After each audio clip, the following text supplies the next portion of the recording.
we move on to discuss Chelsea. We know it's been a difficult situation, a vulnerable situation for Chelsea Football Club over these past few years. Ever since this new ownership group came in, I've been very, very critical of this new ownership group and the team that's the ownership group and the transfer decisions and strategy and all that. And it seems like there's also been a falling out amongst the ownership as well, which is not something I'm gonna get into this segment. My issues with the Chelsea ownership and hierarchy has been well stated here, but strictly sticking with the footballing points and with the what we've seen so far this season. Chelsea, in my opinion, I still don't know whether we're heading into the right direction or not. I have to say, and obviously that's that's playing it a little safe. This is a team that's played 4 Premier League games. I'm not gonna take much into the 2 Conference League games. We've had 4 games so far this season, 2 wins, a draw, a loss. You analyzed it. You had that opening day. The one loss they had is that opening day, bad loss to City. Okay, we'll take that. The second game, we showed some good signs, especially in that second half, where we were able to dismantle Wolves in that second half. Got 4 goals in that second half and put 6 on the board as we got past Wolves, beating them 6-2. Then we had the disappointing draw to Crystal Palace. Good moment, it took a little bit of a magic moment from Eze to bring them back in it in the second half. First half, I thought we played really well. Second half, didn't play to the level. Again, it was like sort of a 50-50 performance. And then the Bournemouth game, again, Chelsea, they were sort of hanging on for a bit in that game. Bournemouth were the better team, but Bournemouth didn't capitalize on their opportunities. And Chelsea, with the depth that they had with the players, when you can bring on Nkunku, João Felix off the bench against tiring players, against a tiring defense, and against a team that, just couldn't take advantage of the opportunities. Eventually, Chelsea were going to go back the other way and take advantage. Nkunku did exactly that, coming off the bench, taking advantage of tired legs. And look, I do have to say, what Chelsea, that Bournemouth game in years past, Chelsea 99% chance, or 99% of the time, they would have lost that game. They wouldn't have the resilience to hang on there, despite suffering the pressure going away, suffering the sustained level of pressure that Bournemouth was being applied to them. Being able to not only hold on and to keep the clean sheet, which Robert Sanchez had made some good saves as well, but on top of that, to go back the other way and to get the winning goal. In times past, Chelsea, there would have been a struggle, and we're getting 7 points in 4 games is not a horrible output. We're still getting results despite us not playing at a top level, which in years past, especially in early on the season, we'd play very dull, bad games, and we'd be losing games, and we'd be very, very inconsistent, and we'd lose a lot of games. So far, through 4 games, we've only lost 1, and yes, 2 win. Let's be for real, 2 wins, a draw, and a loss for Chelsea Football Club. 7 points in 4 games. It's not the expectation.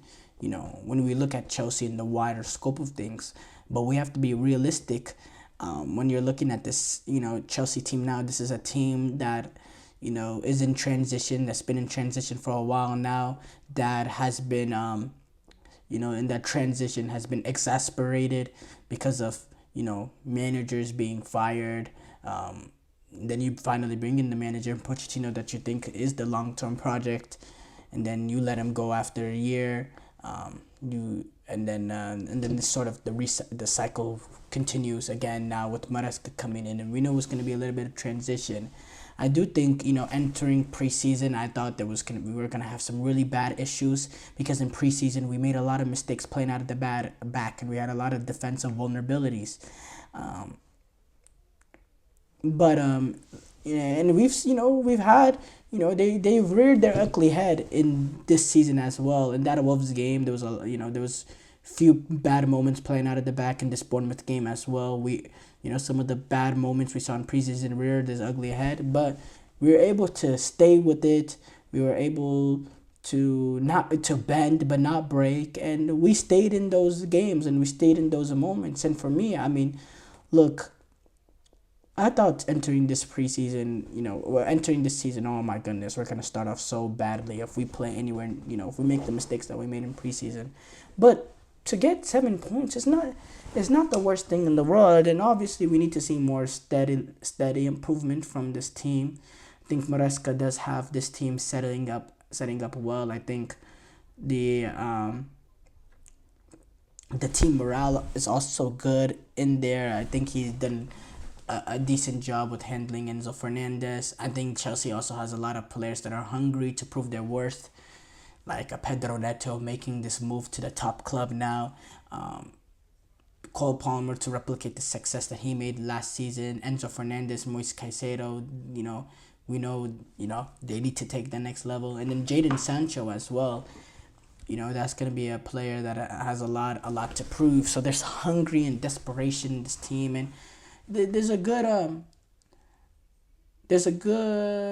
overall setup now, strictly when it comes to football with what's going on. But going to this game that Chelsea faced, they do take on a West Ham team that are playing at home, that haven't started off the season as strongly as we expected. Obviously now being managed, West Ham are being managed by Julian Lopetegui. We're expecting this West Ham team to be, to battle around, that 8th, 9th, 10th place position with Julian Lopetegui, a very good manager in my opinion. But they've started off with a win, a draw, and 2 losses. Not as great as what we expected. Obviously, they had, opening up against Aston Villa, a team that finished top 4 in the previous season, wasn't the greatest fixture. Then you play Crystal Palace, take advantage of them. Then you have the loss to Manchester City, which is not the worst deal in the world. Then they draw with Fulham.